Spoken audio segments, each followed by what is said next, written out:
Imagina un continente marcado por imperios coloniales, guerras civiles y sueños de grandeza truncados por la ambición.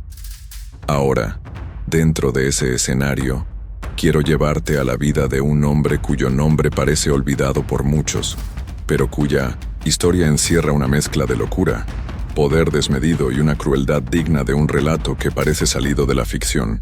Jean Bedel Bokassa, un militar convertido en emperador, fue el reflejo de lo que ocurre cuando el poder sin límites se transforma en obsesión. Pero no pienses que esto es un relato lejano y ajeno.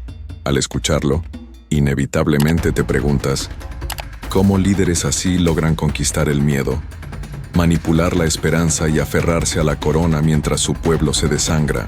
Este es un viaje a lo más oscuro del corazón africano, un espejo de advertencia para todo aquel que alguna vez soñó con el poder absoluto.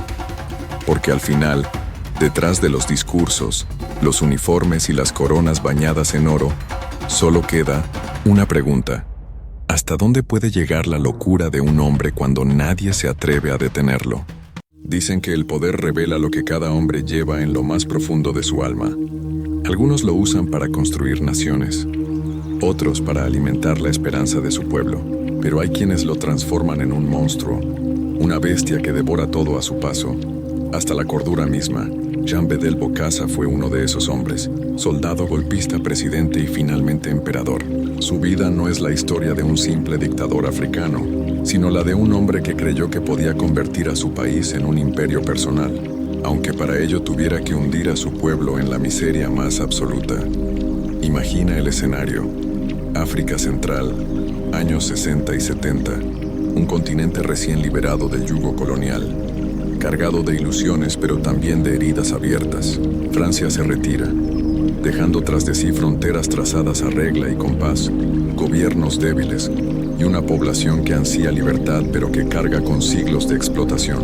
En ese contexto, Bokassa emerge desde las filas del ejército colonial francés, donde aprendió a manejar las armas, a obedecer órdenes y a disfrutar de los privilegios que la jerarquía militar podía darle. Era fuerte, ambicioso, y sabía que el vacío de poder era la oportunidad perfecta para brillar. No tardó mucho en actuar. Con un golpe de estado rápido y brutal, derrocó al entonces presidente David Dacko, presentándose como el salvador de la nación. Prometió orden, justicia y grandeza, promesas que sonaban familiares en un continente donde cada nuevo líder intentaba disfrazarse de héroe, aunque en realidad llevaba la máscara del tirano. Bokassa no tardó en mostrar su verdadero rostro. Su gobierno se llenó de excesos, de caprichos y de un culto a su personalidad tan grotesco que parecía un espectáculo surrealista. Lo llamaban el Napoleón Negro. Y no era un apodo cualquiera. Él mismo se encargó de alimentar esa comparación. Admiraba tanto al emperador francés que decidió imitarlo, copiando sus símbolos, su coronación y hasta su obsesión por el lujo. El 4 de diciembre de 1977, en Bangui, organizó una ceremonia que dejó al mundo entero en shock. Una coronación imperial, como si el pequeño país de Centroáfrica fuese un imperio digno de las viejas monarquías europeas. Más de 5.000 invitados, tronos bañados en oro, uniformes bordados, un carruaje traído desde Francia y hasta una corona valorada en millones de dólares. Y todo esto en un país donde la gente moría de hambre, donde las carreteras eran apenas trozos de tierra y donde los hospitales no tenían medicinas. La locura de Bokassa no era un simple capricho, era una declaración. Él no quería ser un presidente africano más, quería ser recordado como un emperador eterno. Pero detrás de la pompa y el espectáculo había algo más oscuro.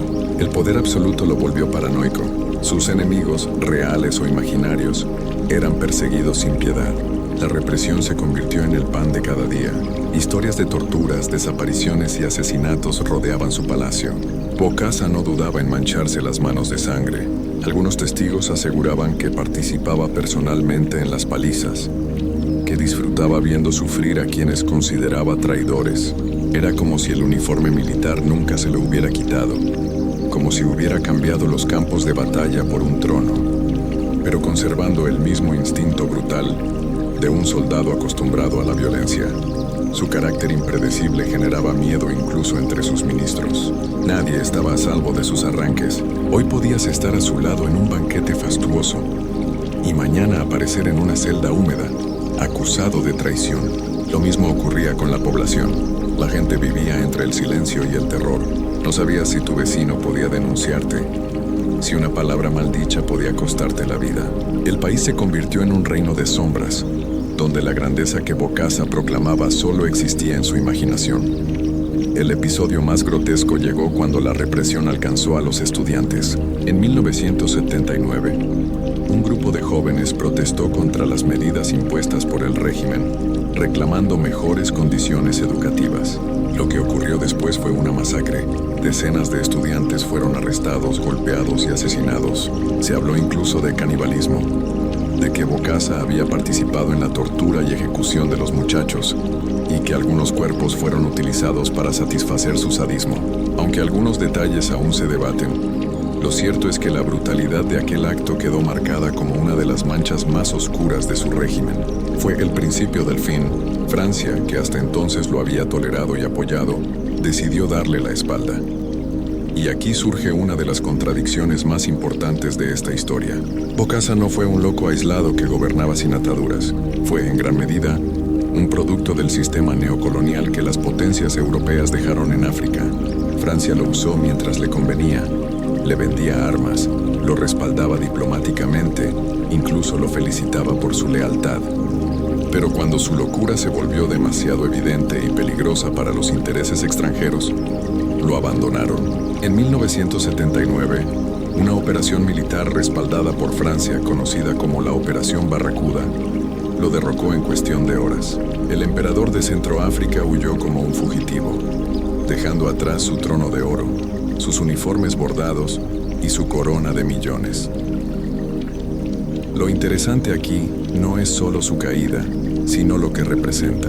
Bokassa creía que podía convertirse en un emperador eterno, que podía construir un imperio de lujo en medio de la miseria, y durante años lo logró, porque nadie tuvo el valor de detenerlo.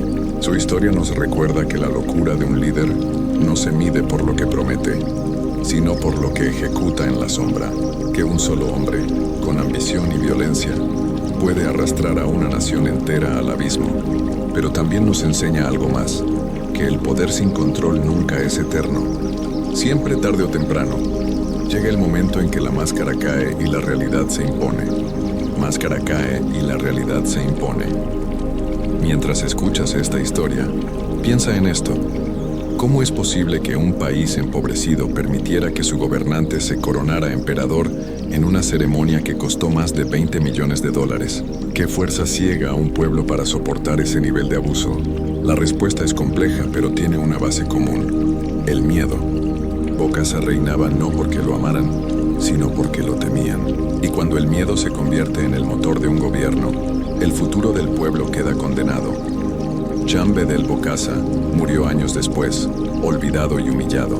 Pasó de emperador a preso, de preso a exiliado, y finalmente a un anciano que intentó recuperar su grandeza, pero que ya no tenía seguidores. Sus últimos días fueron los de un hombre derrotado, consciente de que su legado no sería de gloria, sino de locura y crueldad.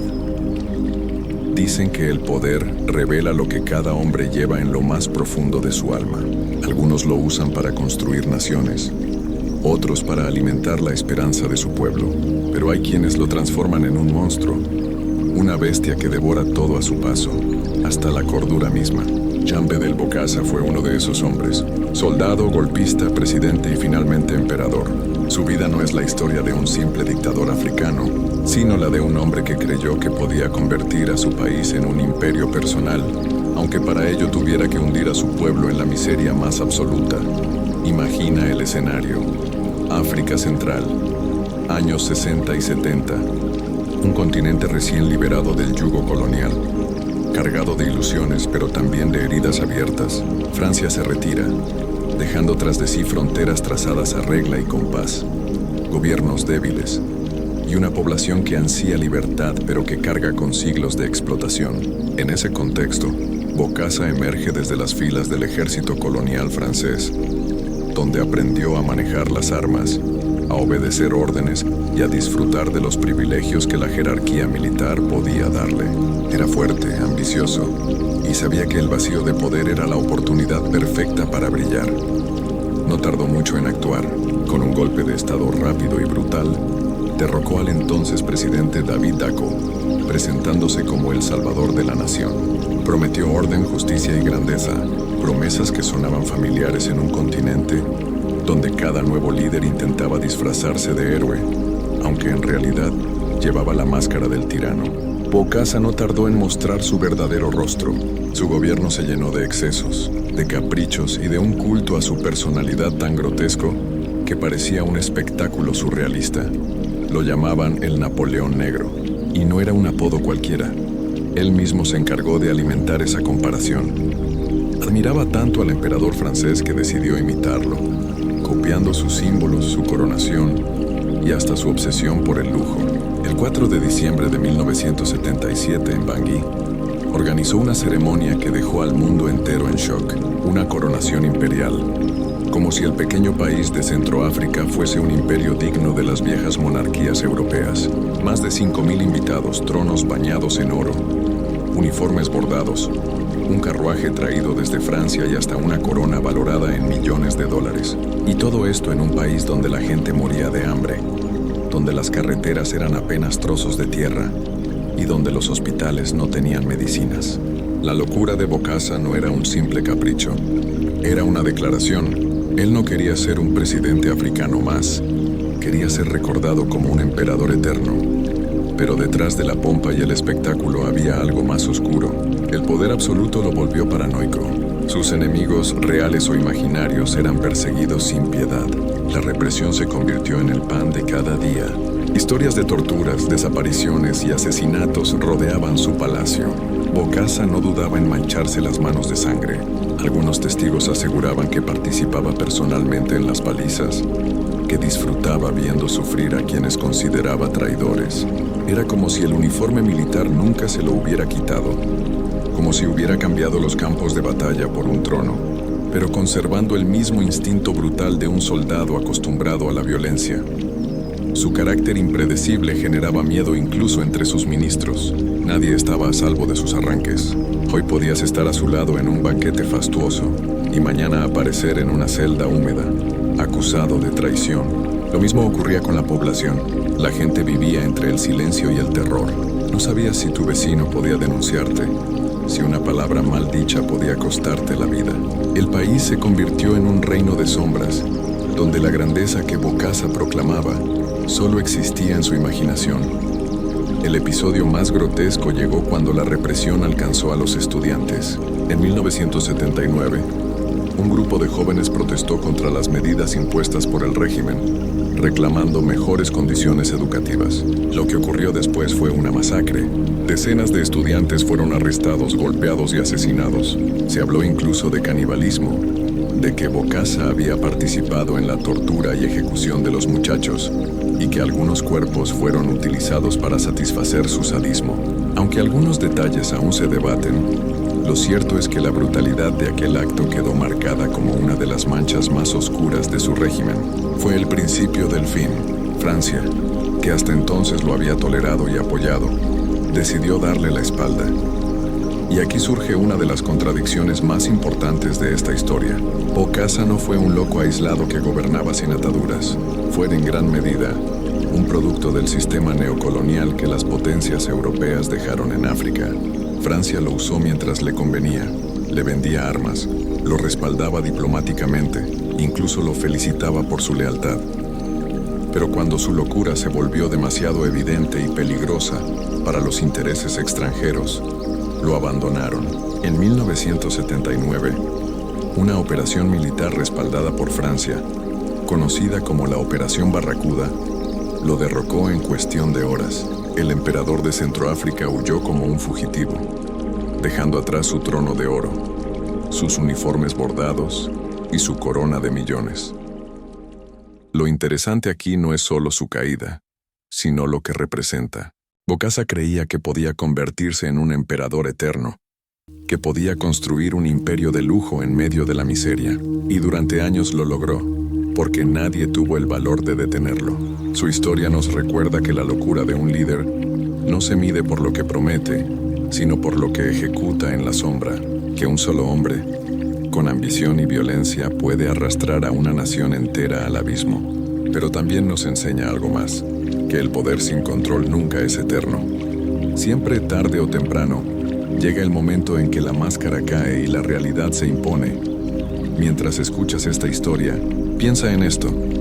¿Cómo es posible que un país empobrecido permitiera que su gobernante se coronara emperador en una ceremonia que costó más de $20 millones? ¿Qué fuerza ciega a un pueblo para soportar ese nivel de abuso? La respuesta es compleja, pero tiene una base común: el miedo. Bokassa reinaba no porque lo amaran, sino porque lo temían. Y cuando el miedo se convierte en el motor de un gobierno, el futuro del pueblo queda condenado. Jan Bedel Bokassa murió años después, olvidado y humillado. Pasó de emperador a preso, de preso a exiliado, y finalmente a un anciano que intentó recuperar su grandeza, pero que ya no tenía seguidores. Sus últimos días fueron los de un hombre derrotado, consciente de que su legado no sería de gloria, sino de locura y crueldad.